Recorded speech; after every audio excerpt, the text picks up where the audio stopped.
Hello friends, हम अगला topic start करने जा रहे हैं बैरेट डायोड, जो कि है बैरियर इंजेक्टेड। यहाँ पे आप देख सकते हैं barrier injected transit time diodes, barrier injected transit time diodes. ठीक है, बेसिकली इसमें क्या होता है, बैरेट जो डिवाइसेस या डायोड है वो इम्प्रूव वर्जन है इम्पैक्ट डायोड का। ठीक है, बैरेट डिवाइस या डायोड है वो इम्प्रूव वर्जन है इम्पैक्ट डायोड का। ठीक है, इम्पैक्ट जो डिवाइसेस हैं इसमें क्या यूज होता है, इम्पैक्ट आयनाइजेशन टेक्निक, जो कि नॉइजी होता है। ठीक, तो इम्पैक्ट जो डिवाइस था उसमें क्या यूज होता था, इम्पैक्ट आयनाइजेशन टेक्निक, जो कि ज़्यादा नॉइजी था।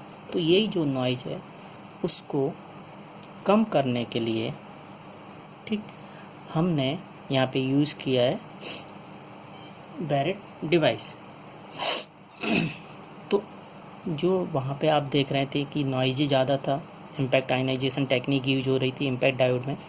तो बैरेट डायोड में क्या होता है, यहाँ पे हमें लो नॉइज़ फिगर मिलता है, लेकिन यहाँ पे क्या है, इम्पैक्ट आयनाइजेशन हम अवॉइड करते हैं बैरेट डिवाइस में। ठीक है, यहाँ पे क्या होता है, माइनॉरिटी इंजेक्शन जो कि प्रोवाइड होता है पंच थ्रू, ठीक, डिप्लीशन रीजन के। तो नेगेटिव रेजिस्टेंस जो है, नेगेटिव रेजिस्टेंस बैरेट डिवाइस में वो हमें मिलता है किसकी वजह से, drift of the injected holes.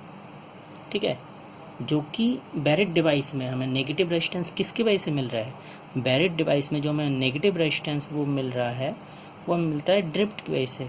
जो होल्स हैं वो इंजेक्ट होते हैं और वो कलेक्टर एंड पे होते हैं। ठीक है, होल्स इंजेक्ट होके कलेक्टर एंड पे जाते हैं, जो कि इंजेक्ट हम कर देते हैं, ड्रिफ्ट इंजेक्टेड। ठीक है, drift of the injected holes collector and, जो कि पी टाइप मटेरियल होता है। यहाँ पे आप देख सकते हैं। तो यहाँ पे आप देख रहे हैं कि जो बैरेट डायोड है इसमें एक पी है, फिर एन है, फिर एन टाइप सिलिकॉन वेफर है और पी टाइप मटेरियल। ये इमिटर रीजन है, ये बेस है, ये ड्रिफ्ट रीजन और डिप्लीशन रीजन, और ये कलेक्टर है। ठीक है, तो यहाँ पे आप देख सकते हैं कि अब यहाँ पे हम देखते हैं कि क्या हो रहा है। तो यहाँ पे आप जो बात कर रहे हैं हम पी का, पी में क्या होता है,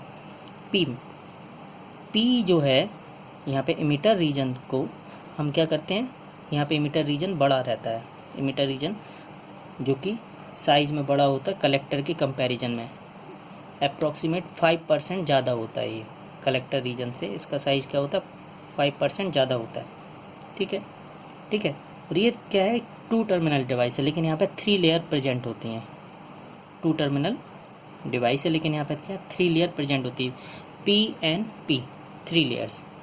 ठीक है, अब आगे हम देखते हैं यहाँ पे जैसे जो बैरेट डायोड है, बैरेट डायोड सिमिलर होता है आपका, जो कि इम्पैक्ट डायोड के सिमिलर होता है। तो बैरेट डायोड मैंने आपको बताया जो कि सिमिलर होता है इम्पैक्ट डायोड के। ये जो है, ठीक है, माइक्रोवेव सिग्नल को जनरेट करने के लिए यूज होता है। 25 गीगाहर्ट्ज सिलिकॉन के लिए होता है एंड 90 गीगाहर्ट्ज होता है गैलियम आर्सेनाइड के लिए। बैरेट डायोड जो है, बैरेट डायोड इसमें यूज होता है थर्मियोनिक इमेजन। ठीक है, और अदर डायोड में यूज होता है एवलांचे मल्टीप्लिकेशन। तो बैरेट डायोड में जो आप यूज करते हैं वो क्या यूज होता है, थर्मियोनिक इमेजन। ठीक है, थर्मियोनिक इमेजन क्या होता है, बेसिकली मैं आपको बता देता हूँ। थर्मियोनिक इमेजन का मतलब होता है, जैसे अभी हम बात कर रहे थे एवलांचे, एवलांचे में क्या होता है, मल्टीप्लिकेशन होता है। तो चार्ज कैरियर का मल्टीप्लिकेशन होता है डिप्लीशन रीजन में, लेकिन इसमें क्या होता है, बैरेट जो थर्मियोनिक इमेजन होता है इसमें पंच थ्रू होता है। पंच थ्रू मतलब होता है कि थर्मल प्रोसेस, यानी थर्मियोनिक इमेजन हैपनिंग।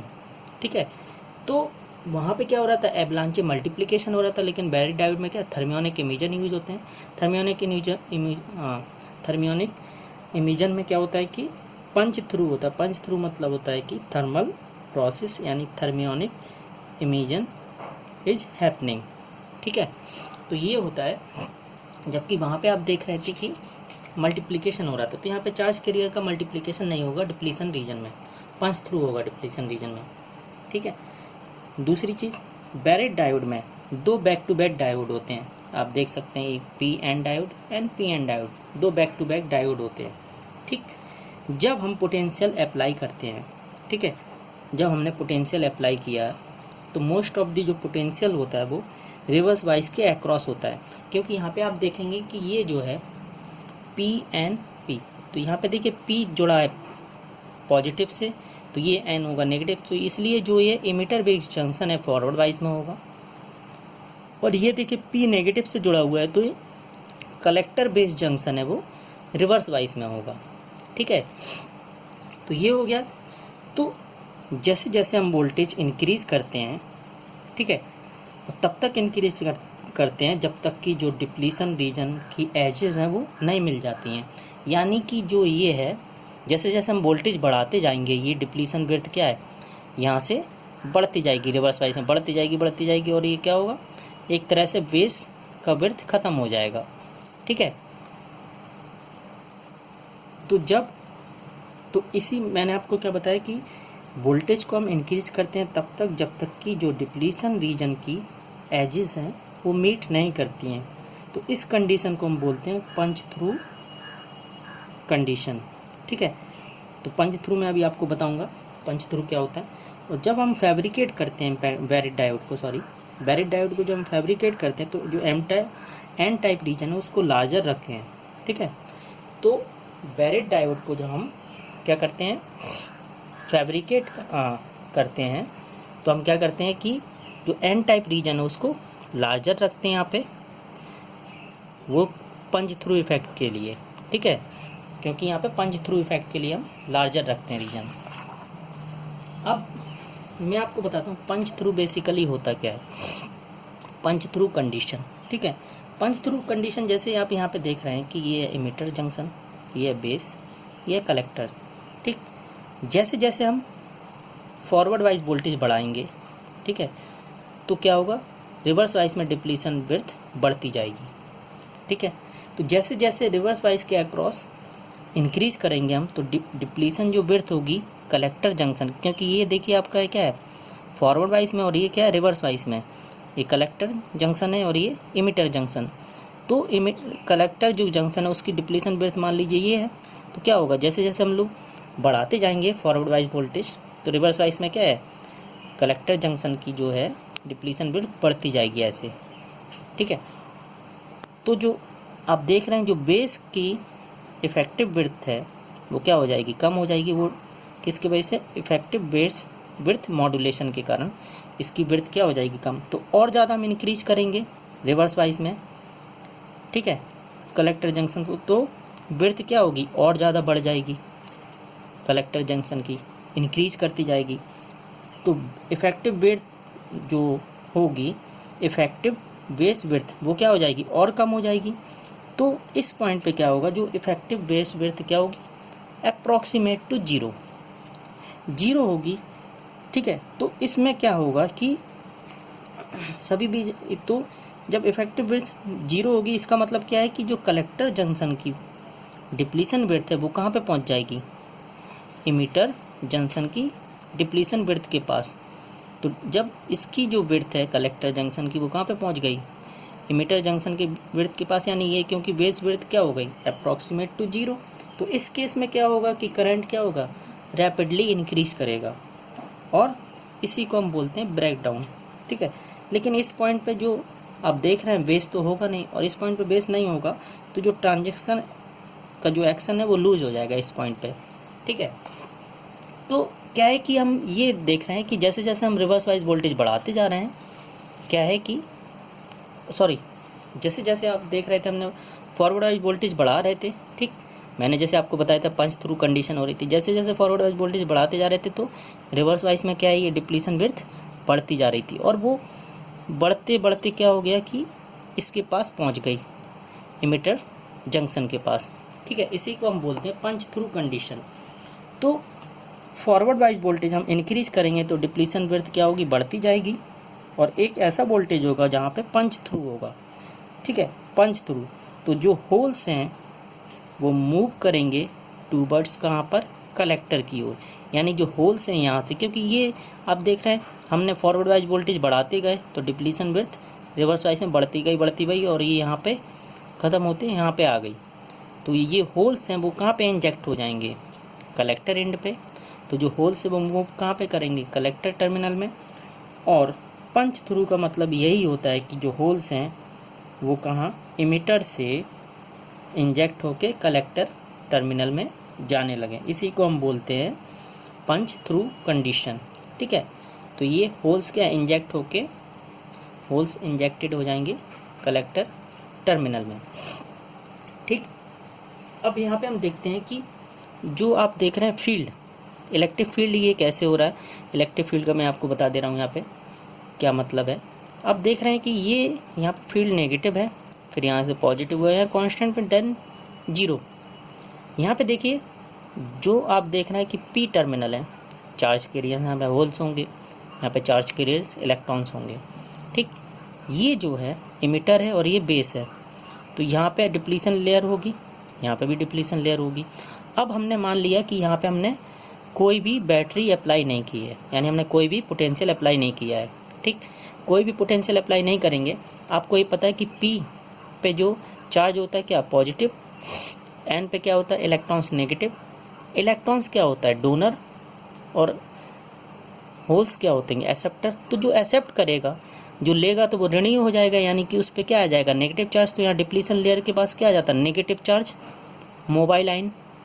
ठीक, और ये जो डोनर है इलेक्ट्रॉन, तो डोनर हुआ, इसका मतलब क्या हुआ कि डोनेट कर रहा है, तो ये यानी कि इसके पास एक्सेस है, तो इसलिए यहाँ पे चार्ज क्या आ जाएगा, पॉजिटिव डिप्लीशन लेयर के पास। तो जो डायरेक्शन होगा इलेक्ट्रिक फील्ड का वो क्या होगा, N2P ऐसे होगा। तो हम यहाँ पे क्या है कि अगर हम एक डायरेक्शन में इलेक्ट्रिक फील्ड पॉजिटिव ले रहे हैं तो दूसरे में क्या लेना होगा, हमें नेगेटिव। तो यहाँ पे आप देख रहे हैं कि इस रीजन में हमने क्या लिया, नेगेटिव। तो यहाँ पे आप देख रहे हैं कि इनिशियली क्या है, जीरो है। जीरो के बाद क्या हुआ कि हमने कोई वोल्टेज तो अप्लाई किया नहीं, डायरेक्शन है जो इलेक्ट्रिक फील्ड का क्या होगा, ये होगा। तो ये क्या है, यहाँ पे नेगेटिव दिखाया गया फील्ड। फिर उसके बाद आप देखेंगे कि ये अब यहाँ पे जो विड्थ होगी, डिप्लीशन विड्थ, ठीक है, बेस रीजन है, बेस रीजन वैसे ही आपका क्या थिन है, और आप देख रहे हैं कि ये कम्प्लीटली ये कहाँ पे आ जा रहा है, ये जो बढ़ते बढ़ते बढ़ते बढ़ते यहाँ पे आ जा रहा है, तो और ज़्यादा थिन हो गया। तो इसका मतलब है डिप्लीशन विड्थ कम होगी, तो कम होगी, तो इसलिए देखिए इलेक्ट्रिक फील्ड का डायरेक्शन क्या होगा, पॉजिटिव, यानी कि आपका जो इलेक्ट्रिक फील्ड यहाँ पे हुआ जीरो के पास है, फिर उसके बाद बढ़ गया तेजी से। और यहाँ पे आप देख रहे हैं कि ये क्या इलेक्ट्रिक फील्ड क्या है, कांस्टेंट है, यानी यहाँ पे क्या है, चार्ज कैरियर्स क्या आपके फिक्स हैं, बढ़ नहीं रहे हैं, घट रहे हैं, तो इसीलिए चार्ज कैरियर्स फिक्स होंगे तो क्या इलेक्ट्रिक फील्ड कांस्टेंट। फिर उसके बाद हम देखेंगे यहाँ पे कि जो इलेक्ट्रिक फील्ड क्या हो गया, जीरो पे आ गया, क्योंकि यहाँ पे देख रहे हैं हम नेगेटिव टर्मिनल से कनेक्टेड है। नेगेटिव टर्मिनल तो मतलब यहाँ पे वोल्टेज पोटेंशियल जीरो हो गया, तो पोटेंशियल जीरो तो इलेक्ट्रिक फील्ड क्या हो जाएगी, जीरो। ये था। तो यहाँ पे ज़रूरी नहीं है कि आप नेगेटिव तो हम लोग यहाँ पे दिखा रहे हैं, ठीक है, नेगेटिव यहाँ पे हम लोग जो दिखा रहे हैं वो तो इसके लिए है, ठीक, इलेक्ट्रिक फील्ड नीचे डायरेक्शन, लेकिन उसका जो मैग्नीट्यूड होगा वो तो पॉजिटिव, यानी कि जो इलेक्ट्रिक फील्ड का जो होगा वो तो हम लोग क्या करेंगे, ये सिर्फ डायरेक्शन दिखाया गया है कि नीचे की ओर, ठीक है। अगर हम इसको पॉजिटिव भी दिखा सकते हैं, तो यहाँ पे आगे यदि हम पॉजिटिव दिखाते तो ये जो वाली फील्ड है, यानी कि इस डिप्लीशन विड्थ पे क्या वो और ज़्यादा होती, तो ये यहाँ से और ऊपर बढ़ जाती, क्योंकि हम जब पोटेंशियल अप्लाई करेंगे तो डिप्लीशन विड्थ क्या होगी, और ज़्यादा, जब हम पोटेंशियल अप्लाई करेंगे तो जो इलेक्ट्रिक फील्ड क्या होगी वो बढ़ जाएगी, तो और ज़्यादा। तो यदि हम इसको पॉजिटिव रखते तो ये वाली जो इलेक्ट्रिक फील्ड है वो और ज़्यादा बढ़ जाती, क्योंकि वोल्टेज हम पोटेंशियल अप्लाई करते तो इलेक्ट्रिक फील्ड वहाँ पे और ज़्यादा, इसीलिए हमने यहाँ पे नेगेटिव दिखाया, क्योंकि इस डायरेक्शन में जो है हमारा इलेक्ट्रिक फील्ड था तो वो हमने नेगेटिव दिखाया। फिर जब हमने पोटेंशियल अप्लाई किया, बैटरी कनेक्ट कर दिए, तो हमारी इलेक्ट्रिक फील्ड की डायरेक्शन क्या हो गई, यहाँ से यहाँ हो गई, ठीक है। ये पोटेंशियल हमने अप्लाई किया तो हमारा जो इलेक्ट्रिक फील्ड का डायरेक्शन ये हो गया, ठीक है, वही है, और यहाँ पे जीरो हो गया। आगे हम देखते हैं।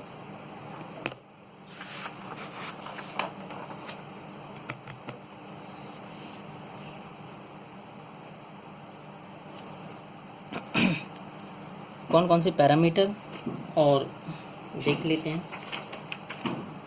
कि एडवांटेज इसका क्या है। डायोड इसमें लेस नॉइजी होता है, 15 dB इसका नॉइज़ फिगर होता है।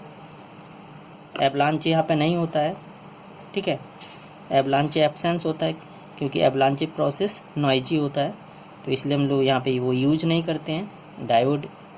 यहाँ पे क्या आप यूज करते हैं, यहाँ पे हम लोग थर्मियोनिक इमेजन यूज होता है, और वही थर्मियोनिक इमेजन के कारण क्या होता है, ये जो हम यूज कर रहे हैं बैरेट डायोड में, वो क्या यूज कर रहे हैं, थर्मियोनिक इमेजन। उसी के वजह से क्या होता है, ये प्रोड्यूस करता है लो नॉइस फिगर, ठीक है, लो नॉइस माइक्रोवेव सिग्नल, तो ये प्रोड्यूस करता है, इसीलिए यही रीज़न है।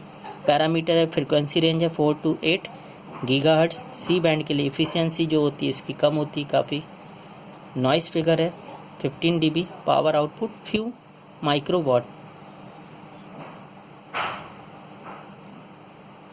चूँकि पावर आउटपुट और बैंडविड्थ लिमिटेड होती है, इसलिए बैरेट डायोड हम यूज नहीं करते हैं ऑसिलेटर में, बट ये प्रिफर्ड करते हैं लो पावर माइक्रोवेव एम्पलीफायर्स के लिए, ठीक है। तो अलग अलग एप्लीकेशन है, तो यूज होता है अलग अलग तरीके से। तो यहाँ पे ये टॉपिक ऑलमोस्ट ख़त्म हो गया, पंच थ्रू भी आपको समझ में आ गया होगा। आई होप ये टॉपिक फिनिश होता है, हम नेक्स्ट टॉपिक में अब मिलेंगे, ठीक है। तो अगले टॉपिक में हम मिलते हैं फिर। Okay, thank you.